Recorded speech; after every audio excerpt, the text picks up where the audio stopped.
A Jesús se le admiraba por distintos motivos. De hecho, los cuatro evangelistas presentan a Jesús de diferente modo, otorgándole una etiqueta distintiva. En el Evangelio de Mateo se presenta a Jesús como el Maestro, en el Evangelio de Marcos como el hombre de acción, sin embargo en Lucas como el amigo de todos y finalmente en Juan como el Hijo de Dios. Y en base a estas presentaciones podríamos decir que Jesús dedicaba más tiempo a la predicación que a la sanación o a la oración. ¿Qué pensáis? Pues bien, Jesús pasó más tiempo orando y sanando que predicando, aunque parezca un poco increíble. Si hay algo que se expresa en los evangelios como un factor común en ellos, es el tiempo que Jesús pasaba en oración. De hecho, lo podemos observar claramente en distintos momentos de su vida. Tenemos en el libro de Lucas, capítulo 5, versículo 16, que Jesús se retiraba al campo y oraba, y esto sucedió antes de sanar a un paralítico. Por otro lado, en Marcos capítulo 1, versículo 35, nos dice que por la mañana temprano se retiraba a un lugar solitario y oraba, y esto sucedió antes de sanar a un leproso. En Mateo capítulo 14, versículo 23, nos dice que Jesús subió al monte a orar y llegó la noche y estaba allí solo, y después de esto caminó por el mar. Y en el libro de Lucas, capítulo 6, versículo 12, sucede que en aquellos días Jesús salió al monte a orar y allí pasó toda la noche orando a Dios. Y esto sucedió antes de llamar a los discípulos y elegir a los 12. De este modo podemos decir que los cuatro evangelios presentan a Jesús como un hombre de oración, de tal manera que en el libro de Lucas comenta lo siguiente. Lucas capítulo 11, versículo 1. Aconteció que cuando estaba él orando en cierto lugar, al concluir, uno de sus discípulos le dijo: Señor, enséñanos a orar. Lo interesante de este versículo es que el discípulo de Jesús que se acercó a él no le pide que le enseñe a predicar, o a sanar, o a expulsar demonios. Simplemente se acerca y le pide que le enseñe a orar. Y aquí es donde Jesús presenta el modelo breve de oración, pero con un profundo significado. El modelo de oración lo encontramos en el Evangelio de Mateo, en el capítulo 6, de los versículos 9 al 13. Y nos dice así: Padre nuestro que estás en los cielos. Y aquí nos habla de la paternidad. Santificado sea tu nombre. Nos habla del carácter. Venga a nosotros tu reino. Aquí hace referencia a la segunda venida. Hágase tu voluntad como en el cielo, así también en la tierra. Y danos cada día pan para nuestras necesidades. Está haciendo referencia a las necesidades físicas. Y perdona nuestros pecados. Aquí hace referencia a las necesidades espirituales del hombre. Porque también nosotros perdonamos a nuestros deudores, y no nos permitas caer en la tentación, mas líbranos del mal. Y aquí hace referencia a la prevención del pecado. Y la pregunta que yo me hago y os hago a vosotros es: ¿cuántos de nosotros tomamos este modelo de oración propuesto por Jesús? Porque cuando el discípulo hace su pedido a Jesús, la respuesta de Jesús fue: cuando oréis, hacedlo así. Y decid estas palabras. Sería bueno quizás seguir el consejo del sumo sacerdote para nuestros momentos en comunión con Dios. Y dicho sea de paso, la oración no es una expiación por el pecado, ni es una penitencia por nuestro pecado. Cristo ha pagado ya la penalidad de nuestros pecados. La oración es comunión con Dios, es relación con Dios. La oración es el aliento del alma, es el secreto del poder espiritual. No puede ser sustituido por ningún otro medio de gracia y conservar, sin embargo, la salud del alma. Nos pone en inmediato contacto con la fuente de vida y fortalece los tendones y músculos de la experiencia religiosa. Si desconectamos o descuidamos la oración y lo hacemos de un modo esporádico, de vez en cuando nos parezca, perderemos nuestra relación con Dios. Cuando pienso en la petición de este discípulo, Pienso en cómo estaba siendo inspirado por el Espíritu de Dios para entender cuál era la necesidad de su vida y cómo Jesús había transmitido esa necesidad y cuán importante era ocuparse de cubrirla. Y la pregunta que nos podemos plantear es, ¿por qué Jesús oraba? Muchos piensan que Jesús no necesitaba orar porque era Dios. Otros consideran que lo hacía para darnos ejemplo. Y algunos creen que como Jesús vino a la tierra en forma de carne, como lo expresa el Evangelio de Juan capítulo 1 versículo 14, lo hacía por causa de esa humanidad. Y si bien estas dos últimas razones pueden tener su parte entre las razones por las que Jesús oraba, hay una que es fundamental. Vamos a verla. La razón por la que Jesús oraba es esta que se expresa aquí. Mañana tras mañana, o sea, cada día, se comunicaba con el Padre Celestial en oración, recibiendo de Él, de Dios, el bautismo diario del Espíritu Santo. Es decir, cada día Jesús se comunicaba con el Padre en oración para recibir las provisiones de gracia. No había otro modo de hacerlo. La mayor influencia que tenía Jesús sobre los hombres se daba precisamente después de orar al Padre y después de estar en íntima comunión con Él, porque estaba lleno del Espíritu Santo. Y esta era la evidencia más palpable de que había recibido esas provisiones de gracia. Y ahora la pregunta necesaria para nuestra reflexión es si Jesús, que era Dios revestido de humanidad y oraba cada día al Padre para recibir el bautismo diario del Espíritu Santo, ¿lo necesitaba más que nosotros? Obviamente su misión era mucho más importante porque de él dependía el honor del Padre y la salvación del hombre. Pero esto no significa que nosotros no necesitemos el bautismo diario del Espíritu Santo para nuestra conversión. Si la transformación de nuestro carácter es realizado mediante un proceso diario del Espíritu Santo, ¿por qué no lo podemos pedir cada día? Es que lo deberíamos pedir cada día, porque es una necesidad. ¿Cuánto tiempo dedicamos a la oración? Sería ahora la pregunta. ¿Cuánto tiempo quiero disfrutar de la comunión con Dios?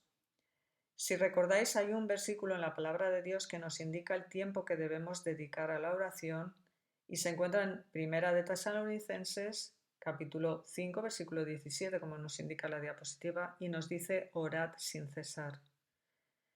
El problema es que solamente oramos en caso de una extrema necesidad de una forma continua, porque es que soltamos demasiado pronto el brazo del Señor. Tenemos que aferrarnos al trono de Dios con peticiones y persistir en ellas de forma firme. Las promesas son seguras y debemos creer que vamos a recibirla si lo que pedimos lo pedimos sin cesar. Y entonces lo recibiremos por parte de Dios. Hasta ahora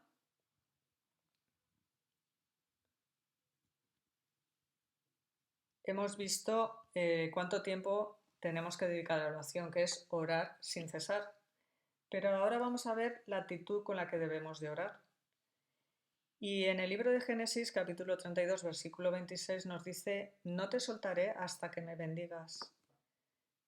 El personaje que estaba diciendo esto era Jacob en el río Jaboc. Cuando sus circunstancias personales eran muy difíciles, porque había regresado al lugar de su tierra, había vuelto para encontrarse con su hermano y que quizás las perspectivas no serían muy buenas y él necesitaba orar a Dios, necesitaba realmente encontrarse con Dios y que Dios le diera esa paz que necesitaba de saber que Dios le había perdonado. Entonces él le dice, no te dejaré hasta que me bendigas. Es decir, le estoy poniendo a Dios en un compromiso, porque le estoy pidiendo que colabore conmigo, que se implique en mi problema. Si no me bendices, no te voy a dejar, no te voy a dejar ir. No te voy a dejar hasta que me perdones mi pecado, hasta que tenga paz en mi corazón, hasta que tu presencia me invada, hasta que me santifiques, hasta que arregles cada rincón de mi vida y hasta que el Espíritu Santo more completamente en mí. Nunca vamos a perder la batalla si estamos al lado de Dios y si esperamos en Él en oración. Estamos en el lugar correcto cuando nos ponemos ante Él de rodillas para pedir su intervención y para pedirle la ayuda que necesitamos. El que constantemente depende de Dios con fe sencilla y con confianza acompañada de oración estará rodeado por los ángeles del cielo. Y esta es la experiencia que tuvo Jacob. Estaba rodeado por los ángeles del cielo.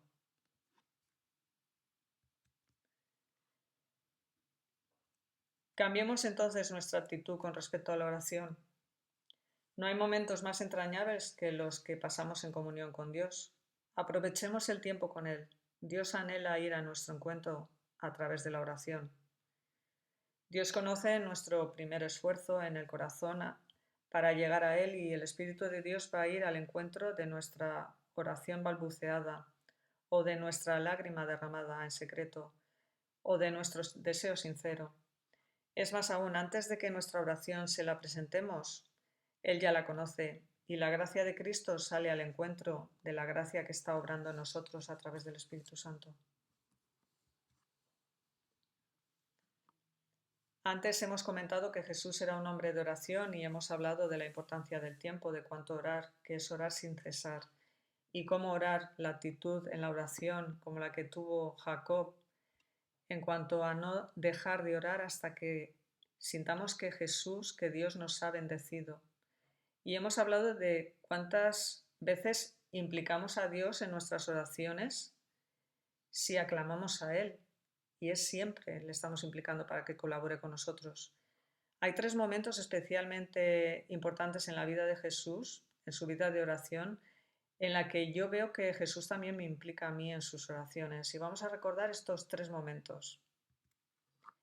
La primera oración es la oración propiciatoria en el río Jordán. Cuando Jesús se arrodilla al lado del río después de ser bautizado por Juan el Bautista y pide al Padre en esa oración algo muy importante para comenzar su ministerio. No sé si lo recordaréis. Jesús le pide al Padre que le dé el testimonio de que acepta la humanidad en la persona de su Hijo. Y esta oración en la que tú y yo estamos implicados es contestada con la voz del Padre, cuando responde: "Este es mi Hijo amado en quien me complazco". La gracia del Padre sale al encuentro de la gracia de Jesús de la misma forma que la gracia de Cristo sale al encuentro de la gracia que está obrando en el alma humana, como hemos dicho anteriormente.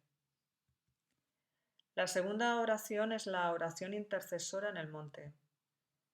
En ella ora por Él, por los discípulos y por nosotros, y pide que seamos santificados a través de la verdad, como nos dice el libro de Juan, capítulo 17, versículo 17. Y la tercera oración, que es redentora en la cruz, antes de morir, es la que se extiende a todos nosotros, cuando dice: "Padre, perdónalos porque no saben lo que hacen". En el libro de Lucas lo tenemos, capítulo 23, versículo 34. Como vemos, Jesús también nos implica en las oraciones cuando estaba aquí en la tierra en tres momentos importantes: en la propiciación, en la intercesión y en la redención.